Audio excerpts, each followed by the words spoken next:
Let's delve into the idea of sin.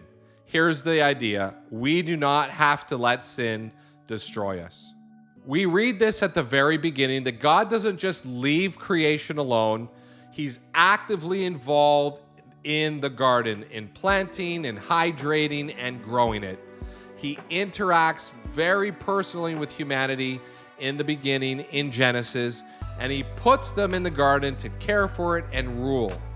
He encourages them to eat the fruit of every tree except for the tree of knowledge of good and evil. And he warns humanity that death awaits those who consume its fruit. In Genesis chapter 2, verse 15 to 17, we read, "The Lord God placed the man in the Garden of Eden to tend and watch over it. But God warned him, 'You may freely eat of the fruit of every tree in the garden, except the tree of knowledge of good and evil. If you eat its fruit, you are sure to die.'"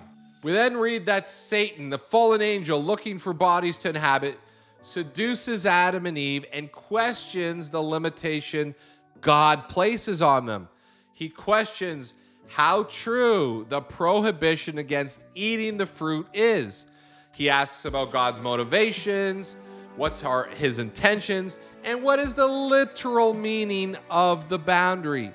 And he challenges the result of disobeying God. And he invites humanity into the place of God to think independently on their own rather than depending on God for themselves.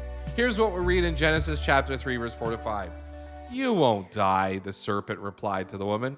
"God knows your eyes will be open as soon as you eat it, and you'll be like him, knowing both good and evil." The very moment humanity listens to the voice of Satan, and Satan convinces them to eat of the tree, humanity starts living independently from God. Adam and Eve used their own criteria to determine the tree and the fruit were good to eat. Humanity wants to be like God, to have the wisdom and experience not only of good, but also of evil. And in so choosing, they live independently from the limitations of God and disobey him. In doing so, they trust Satan's voice and their inner voice. And that's the moment sin enters.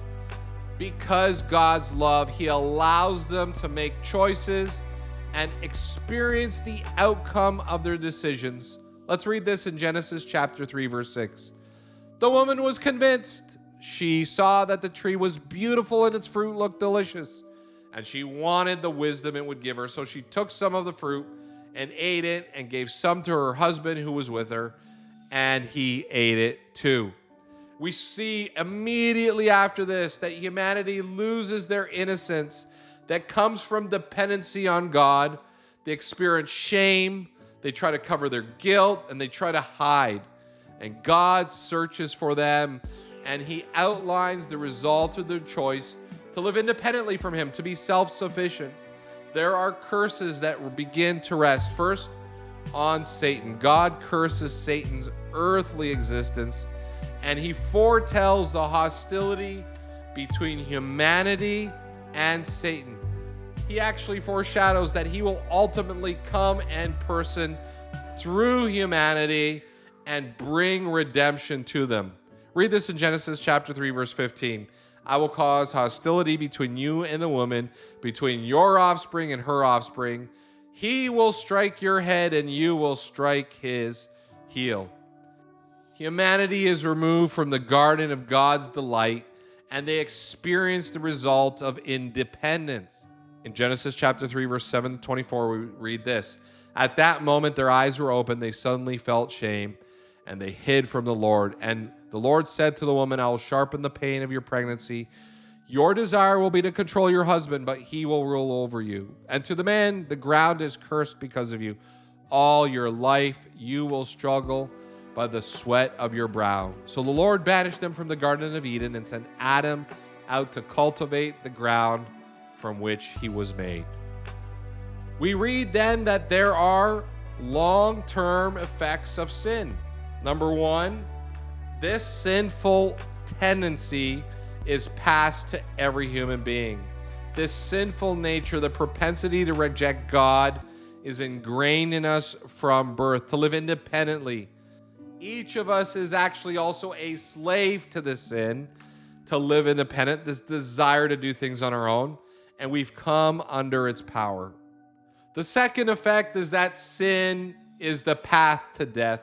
When we separate ourselves from God and the parameters He established, we begin to experience death in our mind, our bodies, in our relationship, in our world. We experience physical death, which is passing from this world, and we can experience eternal death. As we're going to talk about in the next section, God brings salvation. But before we do that, let's talk about what sin actually looks like. As we've learned, sin is an attitude that begins with the desire to live independently from God, who's the source of everything. And throughout the Bible, God reveals actions that are contrary to His character and nature that reflect the attitude of independence. In the first part of the Bible, we see that humanity is ruled by a conscience and the voice of God. This awareness of good and evil is built into every human being from this point on. And we see that this personal relationship between God and humanity continues. We see this in Adam and Eve, and Enoch, Abraham, Isaac, Jacob, Noah, on and on and on. God would speak and people would listen. And sin was disobedience to God's voice and our conscience.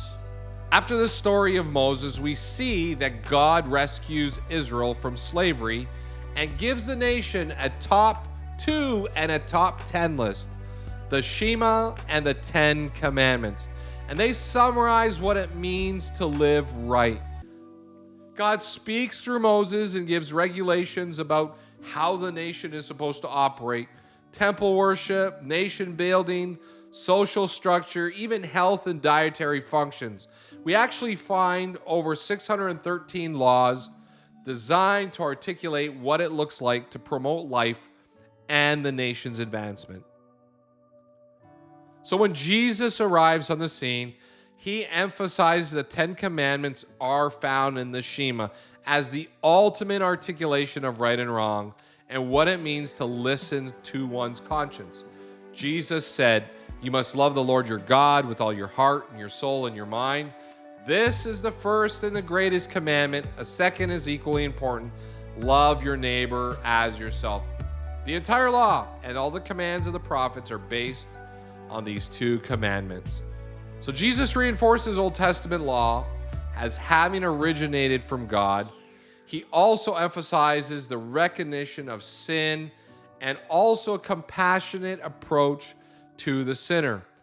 Those who are not born Jewish are not required to keep this law, but the spirit and the heart of the law, Jesus emphasizes and the disciples continue to walk in.